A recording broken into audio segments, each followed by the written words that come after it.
Probably around 99% of Americans, if not 99% of people, have a 9 to 5. But why? Is it because people want to go work until they're 65, 8 hours a day, and then contribute to a Roth IRA while going into massive debt so that they can get the degree to go get the job? I don't think so. So why is that the case? Why do most people have a 9 to 5? I'm not gonna lie, I could probably look up a statistic on my laptop behind me, but what's the fun in that? I'm actually gonna go to Walmart and ask people why they have a 9 to 5 and what are their reasoning for it. Alright, so I'm at Walmart. I'm literally just gonna be asking random employees if they would like to be in a video and like answer one question for me, and if they say yes, then I'll put them in the video. So, alright, I guess I'll see you guys in the first interview. Yeah, so why do you work a 9 to 5? I chose it because it's the easier road and better than the job I worked at before. Nice. Is there a specific reason, like, why do you like, why is it easier? Because waking up late in the day I find is harder than waking up earlier in the day. Okay. You gain the energy throughout the day. So, like, would you say one of the main reasons why you chose to work a 9 to 5 is because of the security, job security? Basically. Yeah? Yeah. Okay. All right, so I'm with, what's your name?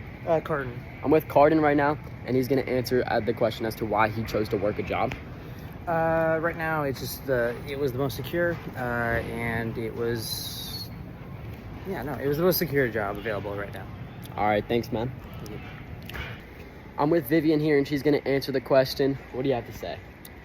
I like working 5 to 2 because that way my whole day's not shot. I can get up, get out,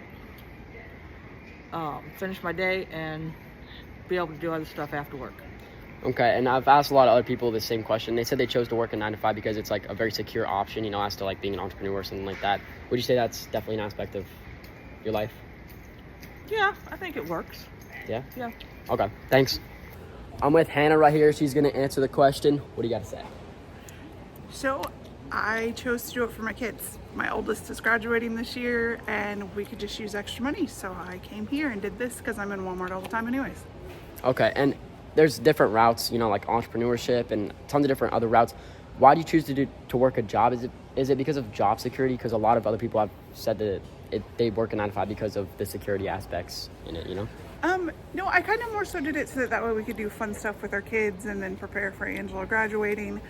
And so it was kind of more so that we could like do a little bit of savings, things like that, take vacations with them a little bit more. Okay. Stuff like that. Sounds good. All right, you have a good one. All right, so I just asked 4 people, and they all said that, or all but one said that job security was definitely an aspect as to choosing the 9 to 5 route. All right, so after asking 4 people, I think we found our answer. The main reason is job security, and I predicted this from the beginning, and is definitely a big factor into determining whether you're going to work a job or be something else like an entrepreneur. So now that we have the answer of job security to negate risk and ensure consistent pay for the question of why do people work a job and choose to work a 9 to 5, or at least the most popular answer, why do people believe job security is even real? Why do they think it's a real thing? When you agree to get a job, you agree to a certain compensation for your time and expertise or your skills.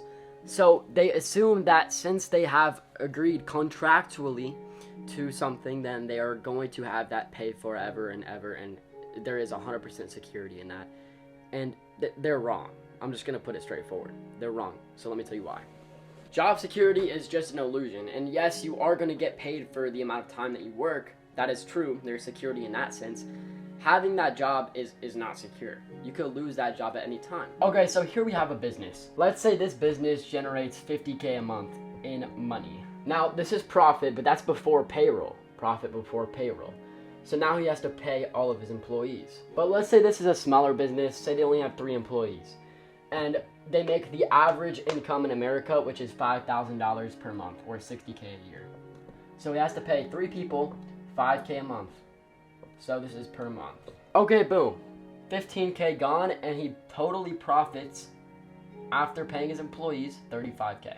Ignore my absolutely trash handwriting. I don't usually write like this on a whiteboard. Okay, so profits $35,000, but exactly what is keeping this business afloat? What is making this business money? And all of this money is made because of the business owner. He is the one who's in charge of it all. He's the one taking the risks, and he's the one who started the business to make money. And he's also the one who hired all of these employees. So when getting a job, all of these employees, and including yourself if you have a job, you're placing your bets on the business owner. You are placing your bets on the business owner. So instead of putting the trust in yourself, you are putting the trust in the business owner to keep the business afloat, to keep profiting money so that they can pay you, and to keep making you useful so that you can generate an ROI for the business so that you're not useless. So basically, you're saying, okay, I'm gonna put all my risk that I should be taking on myself and put it onto the business owner so that you could pay me consistent income. And while yes, this does give you the sense of security, it's not actually secure. So instead of getting a 9 to 5, I think you should take this route instead. Yeah, so I think that instead of betting on some random person you've probably never met, aka the business owner that you're working for, you should be betting on yourself. You're the only person that you can control. You're the only person that can make decisions for you. Now, why wouldn't you put trust in yourself instead of trust in some random person you never met? If you can't trust yourself more than some random person, there's something wrong. And I think you should definitely get that checked out, because that's not right. You should have the most amount of trust in yourself opposed to anybody else. And when you start betting on yourself and making your own decisions for your own life, instead of putting your trust in some random person, you're gonna reap higher rewards because you're taking the risk instead of putting the risk on somebody else. So you're taking the direct rewards or the direct punishment for your actions, instead of third-partying your risks for fake job security. So why do you not feel the same sense of security betting on yourself opposed to betting for some random person that you've never met? Well, I'm sure you can't actually answer that because most people can't. So I'm here to answer it for you. And the reason that you don't feel secure betting on yourself is because you've been programmed not to. You've been programmed your whole entire life since the second you got into school, actually since the second you were born, because your parents were programmed the same way, therefore they're gonna teach you what they think is true. So you are programmed to think that getting a job is safe and secure, and being an entrepreneur is not safe and secure, or doing your own route, going down your own route is not secure, even though all of these options are the same security, not secure. You've been programmed to think that you can't trust your own abilities, even though it's the only thing that you can control. And you've been programmed by the government, by society, by school, by the elites, by big companies, and basically everything, everything and everybody you've been programmed by. And this whole entire system, the government and school, is made by the rich people and made by the government. They want to control you, bro. John D. Rockefeller is the one who started the school system, and he said, I want a society of workers, not a society of thinkers. He's basically saying he wants people to be programmed into workers and not into thinkers, using their own minds and trusting their own abilities, is basically what he's saying. Because that's exactly what he did, and he wants a society of people that will work for him. Bro, they want to control you and your future. Don't let them. Love you guys. Subscribe.